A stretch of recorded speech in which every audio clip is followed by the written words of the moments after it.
এই লেভেলে ধারাবাহিক সাফল্য রেখেছি, কিন্তু আন্ডার 17-এ একটু ডিফারেন্ট। আন্ডার 17 মূলত শুরু হয়েছিল 2023-এ এবং সেখানে ছিল এশিয়া এবং উয়েফার সংমিশ্রণে আন্ডার 17টা করা হয়েছিল। আমি শিওর আপনাদের মনে আছে কমলাপুর স্টেডিয়ামে আমরা রাশার সাথে খেলেছিলাম। সে সময়ে 2023-এ রাশা চ্যাম্পিয়ন ছিল এবং বাংলাদেশ রানার্স আপ ছিল। এরপরে আন্ডার 17 এই 2025-এ শুরু হতে যাচ্ছে ভুটানে। তো আমাদের মেয়েরা, আমি মনে করি যে তারা ভালো একটা ট্রেনিং করেছে এবং এক্সপিরিয়েন্স এবং নন এক্সপিরিয়েন্স কম্বিনেশনে আমাদের টিমটা তৈরি। আমি মনে করি তারা ভালো করবে, তাদের সেই লেভেল থেকেই প্র্যাকটিস হয়েছে। আর আমি ধন্যবাদ দিতে চাই ঢাকা ব্যাংককে। সেই 2018 সাল থেকে ঢাকা ব্যাংক আমাদের সাথে আছে, আমাদের পাশে, আমাদের সবচেয়ে বড় বন্ধু। আমাদের দুঃসময়ে তারা ছিলেন, এখনও আছেন, ইন ফিউচারও থাকবেন। আপনাদের মাধ্যমে আমি ঢাকা ব্যাংককে ধন্যবাদ জানাতে চাই এবং কৃতজ্ঞতা জানাতে চাই তাদের সাপোর্টের জন্য। আরেকটা জিনিস আপনাদের কাছে আমি রিকোয়েস্ট করতে চাই, সেটা হচ্ছে আপনারা যখন নিউজটা করবেন, ইলেকট্রনিক মিডিয়া, প্রিন্ট মিডিয়া, আপনারা প্লিজ আমাদের স্পন্সর প্রতিষ্ঠান ঢাকা ব্যাংকের লোগোটা ইউজ করবেন। আপনারা জানেন যে স্পন্সর না থাকলে আমাদের পক্ষে কাজ করা কোনোভাবেই সম্ভব না। তো স্পন্সরের যেটা ডিমান্ড সেটাও আমাদেরকে ফুলফিল করতে হয়। একইভাবে আপনারাও আমাদের ডেভেলপমেন্ট পার্টনার, আপনাদের কাছে আমরা সেই রিকোয়েস্টটা করতেই পারি এবং সবসময় করে এসেছি এবং আপনারা সেটা সবসময় রেখেছেন। সেই জন্য আপনাদের কাছেও আমরা কৃতজ্ঞ এবং আপনাদেরকে ধন্যবাদ জানাচ্ছি। তো আমাদের প্ল্যান যেটা, সেটা হচ্ছে ম্যাচ বাই ম্যাচ আমরা ভালো করব, কম্পিটিটিভ ম্যাচ খেলবো, অবশ্যই আমরা মাঠে নামবো চ্যাম্পিয়ন হওয়ার জন্য। তো আমার মনে হয় এই পর্যায়ে আমি আর কথা বলবো না, আপনারা কথা বলবেন কোচ ক্যাপ্টেনের সাথে। টেকনিক্যাল ট্যাকটিক্যাল দিক এবং প্রিপারেশন এবং প্রত্যাশা নিয়ে তারাই কথা বলবে। আমি ঢাকা ব্যাংকের তরফ থেকে আছি এবং আমি তো এখানে প্রায় গত 4 মাস ধরে, মে, জুন, জুলাই, আগস্ট সব মাসেই আসা হচ্ছে। আর প্রতিবারই তো আমরা আলহামদুলিল্লাহ প্রত্যেকবারই সফল হচ্ছি। সোফার প্রত্যেকটা টুর্নামেন্টেই আমরা যা যা লক্ষ্য ছিল সবগুলো, অনেক ইম্পসিবল টাস্ক ছিল, বাট আমাদের প্লেয়াররা দুর্দান্ত খেলে প্রত্যেকটা টার্গেটেই আমরা জর্ডানে ভালো খেললাম, লাওসে ভালো খেললাম, মায়ানমারে ভালো খেললাম, বাংলাদেশে তো 6টা ম্যাচে 6টাই জিতে আমরা চ্যাম্পিয়ন হলাম। সো আন্ডার 17-এর কথা আপা যেটা বললো যে আসলে একবার শুধু 23 সনে হয়েছে আর এবার 25-এ হচ্ছে। সো 23 সনে যদি আমরা রানার্স আপ হই আর রাশিয়া মনে হয় চ্যাম্পিয়ন হয়েছে বললো, তার মানে তো আমরা সাফে তো চ্যাম্পিয়নই আছি। সো আবারও দলটার জন্য শুভকামনা থাকলো। আর আপা যে জিনিসটা বললো যে ঢাকা ব্যাংক এখন কিন্তু সমগ্র অর্থনৈতিক সেক্টরই খুব একটা ভালো না, বাট তারপরও ঢাকা ব্যাংক আমরা গত 7 বছর ধরেই বাংলাদেশ নারী উইংয়ের আমরা এক্সক্লুসিভ স্পন্সর হিসেবে আছি। সো আপনারা যে জিনিসটা আপা বললো, একটু আমাদের ব্যাংকের ব্র্যান্ডিং এর সাইডটা একটু আপনারা যদি সবাই খেয়াল রাখেন, আর শুভকামনা থাকলো বাংলাদেশ দলের প্রতি। ধন্যবাদ জানাই প্রথমেই আমাদের ঢাকা ব্যাংকে। আমরা সবসময় আমাদের পাশে থেকেছেন এবং আশা করি সামনেও থাকবেন। তো আমাদের মেয়েরা আপনাদের নিরাশ করবে না। আর যেটা বলেছেন প্রিপারেশন আসলে মূলত আমরা প্রথম দিকে বাটলার এবং আমরা ছিলাম, আবুল, আমিও ছিলাম, কিন্তু আমরা খেলা থাকা চলাকালীন আমরা বাইরে ছিলাম। মূলত আবুলই টেক কেয়ার করেছে। তো আমি বলবো যে টিমটা আমাদের সিনিয়র জুনিয়র মিলে একটা ভালো টিম হয়েছে। তো আশা করি যে এই মেয়েরা আপনাদের নিরাশ করবে না। আমি আমি সবসময় আশাবাদী যে এই টিমও ভালো করবে। আর এখানে নতুন কিছু প্লেয়ার আমরা 17 থেকে নিয়েছি, তা আশা করি যে টিম ভালো করবে। আসলে আমরা যে এজ লেভেলে কাজ করি, ছেলে হোক মেয়ে হোক, আমি অনেকদিন ছেলেদের সাথে কাজ করছি, এখন মেয়েদের সাথে আসছি। আমরা বাংলাদেশ ফুটবলটাকে আগে বাড়াতে চাই, কারণ এই এজ লেভেলটা যদি আমরা ভালো করে কাজ করি তাহলে আমাদের সিনিয়র লেভেলটা খুব ভালো হবে। যার কারণে পিটার বাটলার যখন উনি বাইরে থাকে আমাকে দায়িত্ব দিয়ে যায়, ওনারা যখন বাইরে থাকে, আন্ডার 20-ও আমি দায়িত্ব ছিলাম, যখন ওনারা সিনিয়র টিম নিয়ে গেছে আমি আন্ডার 20 টোটালি আমি কাজ করেছি। এখন উনি আবার যখন গেছে আমাকে দায়িত্ব দিয়ে গেছে। আমি আপ্রাণ চেষ্টা করি যে আমাদের ফুটবলটা এখন যেভাবে আগাচ্ছে সেভাবে ধারাটা যেন রেডি থাকে, সবসময় থাকে। এই ধারা অনুযায়ী আমরা আমাদের ফিলোসফি সেট করছি যে আমরা কীভাবে ফুটবলটাকে আগে বাড়াইতে পারি। এইভাবে আমরা মানে সবাই কোচিং স্টাফ আমরা যারা আছি পিটার বাটলারের সহযোগিতায় আমরা সবাই মিলে এই কাজটা আমরা করে থাকি, যার কারণে আমি এখন মেয়েদের সাথে কাজ করছি। ইনশাল্লাহ আমরা নিরাশ করবো না। আমাদের এখানে কিছু ট্যালেন্ট প্লেয়ার আছে, সিনিয়র বলতে কি গত লাস্ট ইয়ার 16 খেলছে কিছু প্লেয়ার, আর এবার নতুন কিছু প্লেয়ার নিছি। এখানে বাংলাদেশ নারী ফুটবলের জন্য ভবিষ্যতের জন্য অনেক ভালো ভালো প্লেয়ার আছে ইনশাল্লাহ।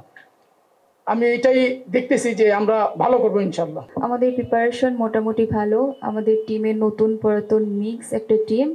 তো আমাদের টার্গেট থাকবে ম্যাচ বাই ম্যাচ ভালো খেলা এবং প্রত্যেকটা ম্যাচ উইন করা, এবং আমাদের আন্ডার লেভেলের রেজাল্ট ভালো, তো আমরাও সেই ধারাবাহিকটা ধরে রাখতে চাই।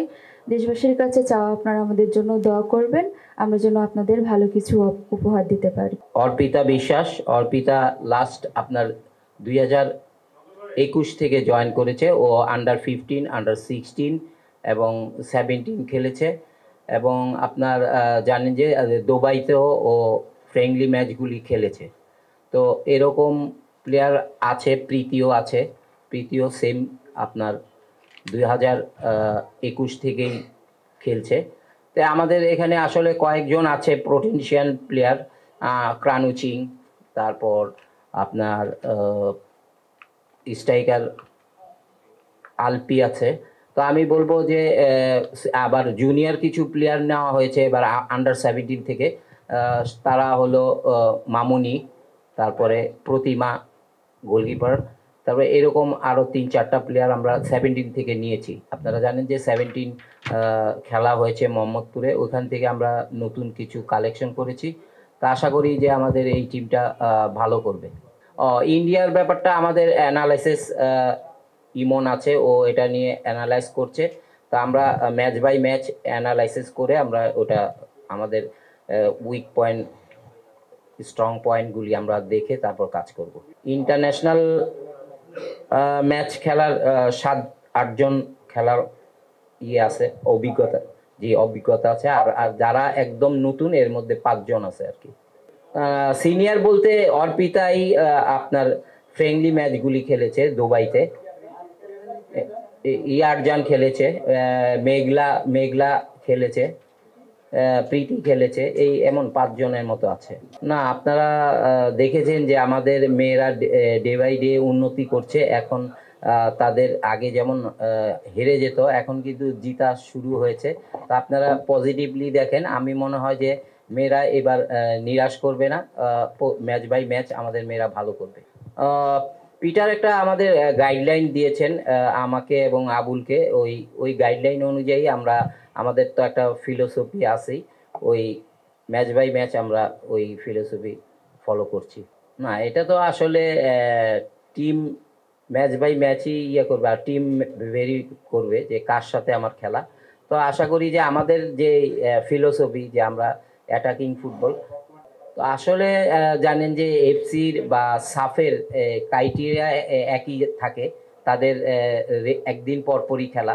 এটা সবারই প্রবলেম হবে। তো এটা শুধু বাংলাদেশের না, এটা সবারই প্রবলেম হবে। কেন, ক্লান্তি তো আসবেই, একদিন পরপর ম্যাচ, তো ওটার একটা ঘাটতি তো থাকবেই। তো আশা করি যে আমাদের মেয়েরা ভালো করবে। সবাই আপনি যেই সমস্যাটা বলতেছেন এটা কিন্তু সবার জন্যই। আমাদের টিমে হচ্ছে কিছু নতুন প্লেয়ার আছে, তো ওরা অনেক ভালো খেলে। আর যারা হচ্ছে পুরাতন আছে, প্রীতি, ইয়ারজান, ওদের ম্যাচ খেলার অভিজ্ঞতা আছে। আর আন্ডার 16 যেটা আমরা লাস্ট 2024 সালে চ্যাম্পিয়ন হয়েছি, তো ওটা তো অনেকেই খেলছে এবং ওদের সবারই কম বেশি ম্যাচ খেলার অভিজ্ঞতা আছে। তো অভিজ্ঞতাটাই আমাদের প্লাস পয়েন্ট, যে সবাই খেলতে পারে। যেহেতু আমাদের সিনিয়র এজ লেভেল সবাই ভালো রেজাল্ট করতেছে, তো এটা আমাদের নিজেদের প্লেয়ারের মধ্যেই আসছে যে আমাদের আপুরা ভালো করতেছে, তো আমাদেরও ভালো করতে হবে, এই ধারাবাহিকটা ধরে রাখতে হবে। অবশ্যই চেষ্টা থাকবে গোল করার। এই আন্ডার 17-এর ট্রেনিং, আন্ডার 17-এর যে ট্রেনিং, সেটা বাটলারেরই কোরিওগ্রাফি করা। আবুল সাহেব করুক আর লিটু সাহেব করুক, যেই করুক, ওটা বাটলারেরই কোরিওগ্রাফিতে তারা যা মাঠে সেটা এক্সিকিউট করে।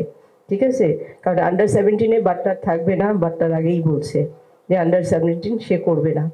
ওকে, এবং যাওয়ার আগে যা যা বলার ওনাদেরকে বলে গেছেন, এবং এভরিডে ওনারা যে প্র্যাকটিসটা করতেন সেটা পিটারেরই ডিজাইন, পিটারেরই কোরিওগ্রাফি, জাস্ট তারা মাঠে ওইটা এক্সিকিউট করতো। ওকে, না না না, ওইটার জন্য না, 17 এখানে থাকলেও সে করতো না, ওনারাই করতো। হ্যাঁ, কারণ ওর জন্য আসলে তো একটু লোড হয়ে যায়, আর উনি চাচ্ছেনও অন্যদেরকে ডেভেলপ করতে, সেটাও ভালো, এটার জন্যেই। না, বোনাস তো ওই যে আমি আগেও একদিন বলেছিলাম যে আসলে আমাদের যে কন্ট্রাক্টগুলি হয় 18 সন থেকে আজ পর্যন্ত, কন্ট্রাক্টের অ্যামাউন্ট তো আর সেম নেই। সো আমাদের ওই বোনাসটা ওর মধ্যে লোড করা থাকে। আর আপা যে একটা কথা বলেছে, আমি আমার হায়ার ম্যানেজমেন্টকে ওই মেসেজটা পাস করেছি যে সামনে মার্চের আগ পর্যন্ত অস্ট্রেলিয়া যাওয়ার আগে যে দলটা দেশের বাইরে প্র্যাকটিস ম্যাচ বা এসব খেলতে চাচ্ছে, সো ওইখানে ঢাকা ব্যাংক কোনো কন্ট্রিবিউশন করবে কিনা, এটা আমার ম্যানেজমেন্টকে আমি আপার মেসেজটা পাস করেছি। প্রত্যেকটা প্রেস কনফারেন্সে আমি আপনাদেরকে রিকোয়েস্ট করি স্পন্সরের লোগোটা, সেটা ঢাকা ব্যাংক হোক, অন্য যে কোনো প্রতিষ্ঠান হোক, আমি সবসময় বলি, তখনও যদি আপনারা বলতেন যে আপনারা লোগোটা এইভাবে না এইভাবে দেন, কারণ আপনাদের পত্রিকার কমার্শিয়াল ভিউ কি সেটা আপনারা জানেন, সেটা তো আমি জানবো না। তো আপনারা বললে আমরা অবশ্যই ঢাকা ব্যাংকের সাথে কথা বলে ঢাকা ব্যাংক উইমেন্স ফুটবল বা ঢাকা ব্যাংক বিএফএফ এর কম্বিনেশনে একটা লোগো তৈরি করা হবে, যেটা আমরা আপনাদেরকে প্রোভাইড করব, কোনো অসুবিধা নেই, সেটা তো করাই যায়, বাট আমাদের তো জানতে হবে।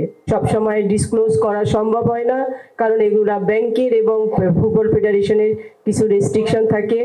আপনারা স্পন্সর জানেন, বা ভালো কথা, স্পন্সর কত হয় সেটা আমরা বলতে পারি, যেই প্রতিষ্ঠান স্পন্সর করতেছে ওনারা আমাদের women's team, national team, age level টিমের স্পন্সর, টিম স্পন্সর। তো টিম স্পন্সর হওয়ার কারণে টিমের যে এক্সপেন্সেস ওনাদের টাকা দিয়ে সেটাই করা হয়। এটা তো প্রতিষ্ঠানের সিক্রেসি, প্রতিষ্ঠান তো ওগুলো বলবে না আপনারা যেভাবে চাচ্ছেন। বাংলাদেশ ফুটবল ফেডারেশনের অডিট রিপোর্টও কিন্তু অনলাইনে থাকে, এটা আপনি অস্বীকার করতে পারবেন না। প্রত্যেকটা প্রতিষ্ঠানেরই কিছু পলিসি থাকে, এখন সেই পলিসি অনুযায়ী তারা সেটা ডিসক্লোজ করবে না, তো আমরা সেটা আপনারা তো জোর করতে পারেন না। আপনাদের বুঝতে হবে ঢাকা ব্যাংকের টাকায় মেয়েদের খাওয়া, মেয়েদের টুর্নামেন্ট, অনেক কিছু হয়। ঢাকা ব্যাংকের টাকা দিয়ে শুধু চঞ্চল ভাই প্লিজ, আমরা এই পাঙ্গাস মাছ আমাদের এখানে, এই যে অর্পিতা বসা আছে, না না না, আপনি থামেন, আমি উত্তর দিতে দেন। অর্পিতা এখানে বসা আছে, জিজ্ঞেস করেন যে ওরা পাঙ্গাস মাছ খায় কিনা, বলো। প্লিজ না, কখনো পাঙ্গাস মাছ দেওয়া হয় না। প্লিজ প্লিজ শুনেন, আপনারা মিডিয়াতে অপপ্রচার যেগুলো করা হয় সেগুলো ঠিক না। আমাদের ডাইনিং এ ওদের জন্য যে খাবারটা থাকে, এটা বাংলাদেশ ফুটবল ফেডারেশন রান্না করে না, এটা টেন্ডার করা হয়। এখানে ক্যাটারিং আসে, যাদের ক্যাটারার নিয়োগ করা হয় তাদের সেখানে কি কি খাবার থাকবে মেনু দেওয়া থাকে, সেই মেনু অনুযায়ী খাবার হয়। ইভেন ওদেরকে জিজ্ঞেস করেন, ওদের জন্য যতখানি মাংস থাকে সেটা ওরা মেপে নেয়, যে 200 গ্রাম মাংস ওদের জন্য পার বেলায় থাকবে, সেই 200 গ্রাম মাংস মাপার জন্য ওখানে আছে, ওই স্কেল আছে, সেটা মেপে নেওয়া হয়। বুঝতে পারছেন? এত ইজি না। আপনারা বলে দেন পাঙ্গাস মাছ, পাঙ্গাস মাছ জিন্দেগিতে এখানে আসে না, আমাদের ক্যাটারিং এই থাকে না, পাঙ্গাস মাছ আসবে কোত্থেকে? আচ্ছা, আমরা একটু টুর্নামেন্টে একটু ফোকাসে থাকি। আমরা একটু টুর্নামেন্ট রিলেটেড যদি কোনো প্রশ্ন থাকে, প্লিজ টুর্নামেন্ট রিলেটেড যদি কোনো প্রশ্ন থাকে সেই প্রশ্ন করব। না, এটা আসলে ব্যাংকের তরফ থেকে তো আমরা একটা পাবলিক লিমিটেড কোম্পানি, সো আমাদের অডিটেড ফিনান্সিয়ালস থাকে, আমরা সিএসআর খাতে বা কোথায় কি ব্যয় করি সেটা আমাদের সবকিছুই ওয়েল পাবলিশড। এবং আপা যেটা বললো, ঢাকা ব্যাংকেরও যদি আপনারা অডিটেড ফিনান্সিয়াল বা ওয়েবসাইটে যান, সেটা আমাদের অডিটেড ফিনান্সিয়াল রিপোর্ট আছে, সেটা ডিসক্লোজার পার্টের মধ্যে আমাদের সিএসআর এ কোথায় কি করা আছে সব অ্যামাউন্টটা বলা আছে। বাট আমি আসলে আমি কিন্তু স্পোর্টসের দায়িত্ব না, আমি একটা MSME emerging business division. But যেহেতু আমার একটা ফুটবলের প্রতি একটা ইন্টারেস্ট আছে, আমার ম্যানেজমেন্ট আমাকে এখানে পাঠায়, তো ওই হিসাবে আসি। বাট আমার আসলে সত্যি কথাই আমার জানা নেই। আমি যতটুকু জানি এটা কোয়ার্টারলি একটা, যে ইয়ারলি যে অ্যালটমেন্টটা থাকে এটা কোয়ার্টারলি বাংলাদেশ ফুটবল ফেডারেশনকে পেমেন্ট করা হয়, কিন্তু আসলে আমার এটা জানা নেই অ্যামাউন্টটা। বাট আপনারা যেহেতু আজকে বললেন, আমি পরবর্তীতে আমাদের ব্র্যান্ডিং কমিউনিকেশন ডিভিশনের সাথে আমি আলাপ করে এটা আপনাদেরকে জানানোর চেষ্টা করব। কোন প্রতিষ্ঠান কি করলো তার সাথে বাংলাদেশ ফুটবল ফেডারেশনকে কম্পেয়ার করবেন না। প্রত্যেকটা ফেডারেশনের নিজস্ব আইডিওলজি থাকে, নিজস্ব ফিলোসফি থাকে, নিজস্ব অ্যাডমিনিস্ট্রেশন থাকে, তারা সেভাবেই চলবে। তো আমরা তো আমাদের কি বলবো, অডিট রিপোর্ট অলওয়েজ ওয়েবসাইটে দেওয়া থাকে, আপনারা সেখান থেকে তো ইজিলি দেখতে পারেন। এখানে তো সবকিছুই ট্রান্সপারেন্ট। এটা আমাদের সিস্টেম, আমরা এইভাবে বলি না, আমরা অন্যভাবে বলি, সেভাবেই হবে। আপনি তো অন্যদের সাথে এটা কম্পেয়ার করতে পারেন না, আশা করি বুঝতে পারছেন।